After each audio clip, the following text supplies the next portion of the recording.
There's another issue causing concern this morning, and that is about the vaccine, and in particular, Dr. Hillary, the AstraZeneca vaccine. Because Ireland's authorities have decided to suspend the rollout of AstraZeneca. And this follows a number of countries. The Netherlands has become the latest country to suspend use of the vaccine. And this is all down to an incident in Norway, isn't it? Yep. Where the AstraZeneca vaccine has been linked in some way to blood clots. Now, what is the evidence?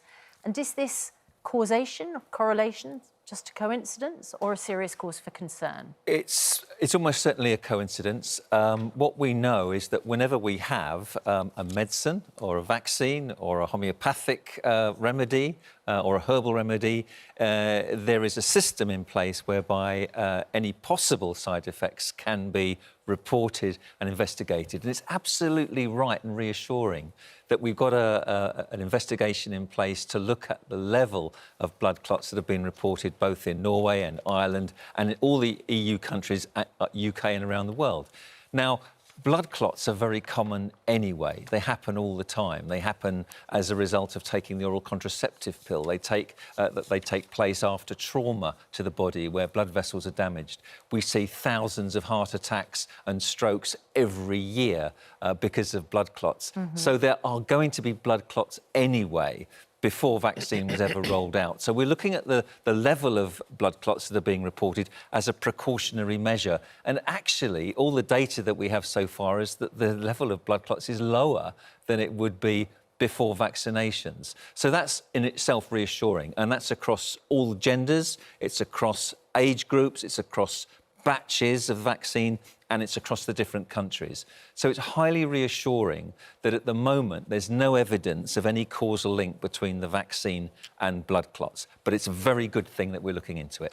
It is a good thing, but the trouble is that any report of something negative is going to affect confidence in the vaccine. Yeah. How did GPs like yourself maintain that confidence? Because it's the vaccine rollout, yes, which is A, number one, saving lives, yes, and B, enabling us all to live a normal life again. Well, what we try and do is we give people the facts so they can make informed choice all the time. So when we would discuss the vaccine, we say, well, look, you know, we know that COVID-19 definitely causes inflammation in blood vessels and causes blood clots. In fact, in critically ill people with cancers, the incidence of deep vein thrombosis and blood clots is about 37%. It's huge.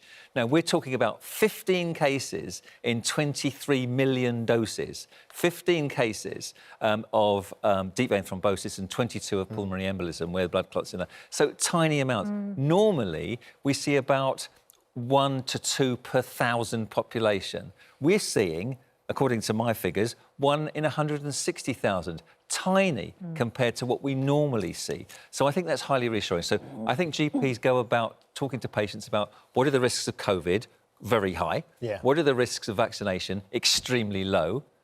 What would I do? The risk of blood clot associated with vaccination is really high. I mean, really there's low. no causal link. Yeah. There's no theoretical reason why it would cause blood clots because it doesn't contain the COVID-19 virus. So we try and do a job of education and persuasion rather than sort of forcing people to have vaccines we'd never do. It's a big week for vaccines this week as well, of course. I mean, it's been a very successful rollout, but we're set to sort of increase the rollout and the jabs considerably, aren't we? With increasing supply, yes. It's a big week for me personally. Just you know, I wouldn't normally divulge personal medical information, and this is a one-off.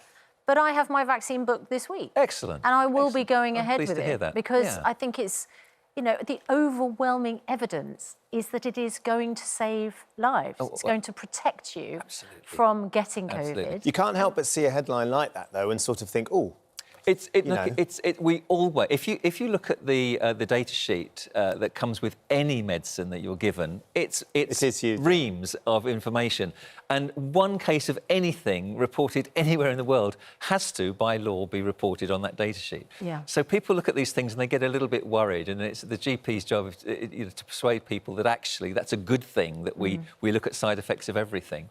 and it has to be reported for safety reasons. So the safety regulations are in place for that reason, and they're very reassuring to know. But I'm glad you're having your vaccine. Yes, I'm glad too. And, you know, we still have high rates of COVID-19. We're still seeing loss of life and hospitalisations, and we still got to take it very seriously. But the vaccine is the way out of this. Absolutely right. And in the future, we'll need to tweak those vaccines to make sure we deal with new variants, which could be potentially dangerous. But Nadeem Zahawi has said there's more supplies of vaccine coming on stream, which can only be a good thing. Fantastic. Dr. Hillary, thanks very much indeed.